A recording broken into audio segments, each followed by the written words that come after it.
Hello everyone, এই যে দেখো ছোট্ট গোলাপের কুলটা দেখো কত সুন্দর লাগছে। একদম লাইট বেবি পিঙ্ক কালারের গোলাপটা। এই ডালটা আমি এনে অনেকবার বসিয়েছি, আজ একটা কুড়ি পেয়েছিলাম 8 ফোঁটা। তো এরকম তো আমি ঠিক নিয়ে এসেছি, খুব সুন্দর। তো খুব ডালটাকে বসাচ্ছি, হচ্ছে না। বন্ধুরা একটু কমেন্ট করে বলো গোলাপের ডাল কীরকম করে বসালে পরে লেগে যাবে। তোমাদেরকে দেখাচ্ছি, আমি এতবার এনে বসিয়েছি, একটাও লাগছে না। এই যে দেখো ওই গোলাপটারই ডাল এনে এনে বসিয়েছি, এতবার একটাও বসছে না।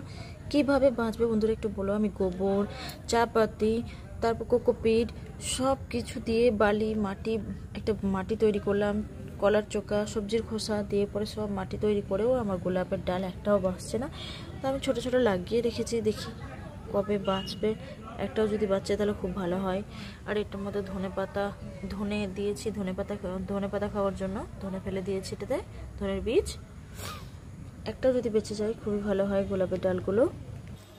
যে দেখো তালের ক্রিমটা বের করে রেখেছি, সিজনে প্রথম তাল নিয়ে এসেছি আজ আমি, সেজন্য এই যে ক্রিমটা বের রেখেছি। এর মধ্যে চিনি, তালের মধ্যে চিনি, একটু আটা বা ময়দা, তারপর চালের গুঁড়ো। বাড়িতে একদম চালের গুঁড়ো বানিয়ে রেখেছি, একদম বাড়িতে চালের গুঁড়ো বানালে খুবই ভালো হয় একদম।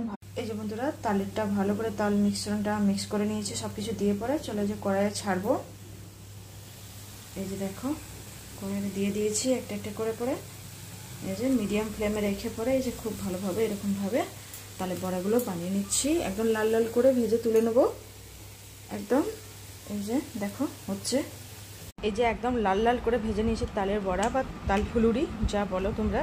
কমেন্টে জানিও কাদের কাদের পছন্দ, ভালো লাগে। আমার তো ভালো লাগে তালের বড়া, তালের ফুলুরি, আর অন্য কিছু ভালো লাগে না তালের, এই জন্য একটা বানিয়ে ফেললাম। আর খেতে অনেক টেস্টি হয়েছে। বন্ধুরা সাপোর্ট করো। আর তোমরা বানিয়েছো কি না, তোমাদের কেমন কি বানাও তোমরা তালের, একটু কমেন্ট করে জানিও।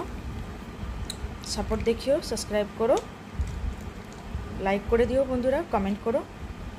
Thank you. হ্যালো এভরিওয়ান, আজকে বানাচ্ছি সানডে, তার জন্য বিরিয়ানি বানাচ্ছি। যে বেরেস্তা এখন বানানো রেডি করছি। আর এই যে দুধ হলুদ ভিজিয়ে রেখেছি, আর এখানে আলুগুলো ভেজে রেখেছি, আর এই যে চালটাও ভিজিয়ে রেখেছি। এখানে মটনটাকে ম্যারিনেট করে রেখেছি, আজ মটন বিরিয়ানি হবে। এখানে ধনেপাতা পড়ে আছে, এই যে দেখো বাটাবাটি করে রেখেছি। চালটা দেবো, এর মধ্যে জলটা গরম হতে বসিয়ে রেখেছি বিরিয়ানির জন্য। আজকে বিরিয়ানি বানাচ্ছি একটু।